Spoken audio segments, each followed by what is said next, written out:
Guys, welcome back to a brand new video of Arches and Cubes. So guys, in today's video, I am going to show you the Italian opening. It starts with 1, e4, e5, knight f3, knight c6 and bishop c4. Now, this is a good position for white. He's developing his pieces. But another good move for black is this. He has developed all of his knights, and notice how his black bishop is open, and yeah, so the white bishop can come to b2 once the pawn on b2 has moved to b3, and same can be done with the black bishop. Just the b7 pawn will move forward, and the white white squared bishop of black will move to b7. Yeah, okay, so this is basically the Italian opening. So after this, like, black will focus more on clearing his king side, developing all the pieces on his king side. So he'll give this, not wanting to block his bishop, and then white further supports and open up his bishop. Now this can be played by black to open up their king side for castling. Now white's king side is already open, but they first want to develop all their pieces, so they are playing this. Black also has time for castling, so he's developing other pieces. He's clearing the diagonals for the white bishop. Further development. And now finally, black castles, white castles. Black gets impatient and pushes forward the pawn, and white takes and black takes, and the queen is finally into the game.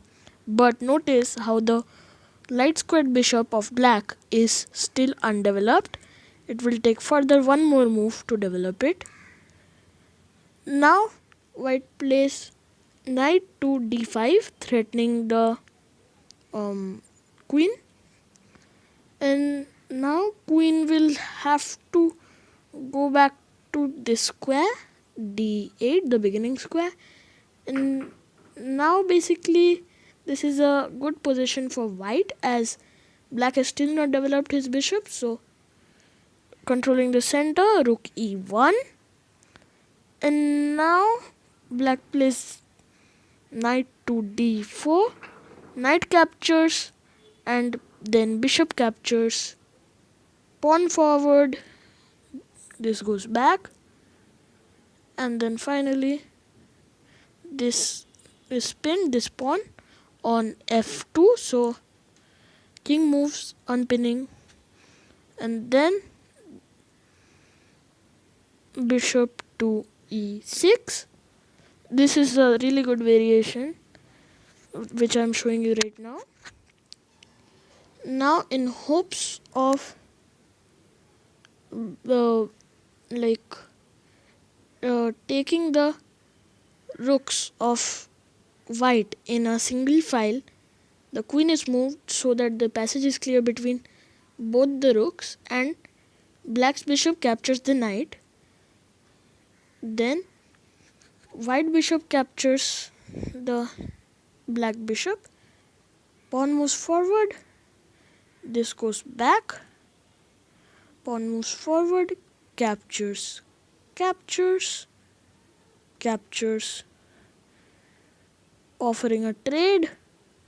And now if you take the trade, it is okay, and captures, and then captures. Now you're threatening this pawn, so black rook comes here, and now you should want to exchange queens for white. Of course, this is from white's perspective.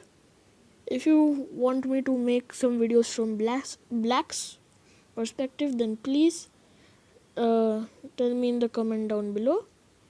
Anyway, check, moves, captures, captures, and now black has to play a move. So bringing his king into the game. Check, moves this in front, gives this, and then this comes back, gives this, check. So now this will have to move. It goes here, far away from the bishop. Now this is a somewhat okay position for black. It's still playable, but chances are very high that white will win this game. Now a good move for black would be to bring his king further into the game. But notice how the f-file rook for white is guarding the whole f-file, so the king will have to go from the back. Finally giving this move, attacking the pawn, defending the pawn, and then this goes from behind, check, and further no more checks are coming, so it goes back to defending. Then king moves, and then play some waiting move for black. This comes here, and finally black decides that no, we cannot. But here it is trying to take the white bishop, but the white rook comes in and delivers a check. Now notice how the king cannot go to g8, because after rook goes to d7, discovered check, then the rook is lost. That's why it has to go to a somewhat okay square, which is this, h6. And now there is only one objective for white, which is capture all the pawns, which it does. And this is the end game, so I'll not show you any more variations from now, and you're on your own. If you want me to show you the middle games, then comment down below. And another question which I have to answer is why I made white sacrifice this bishop. You see, for a bishop I gained so many pawns, so it only seems fair to let black gain a bishop, but you may not be so merciful to black, and yeah, you can do whatever you want basically.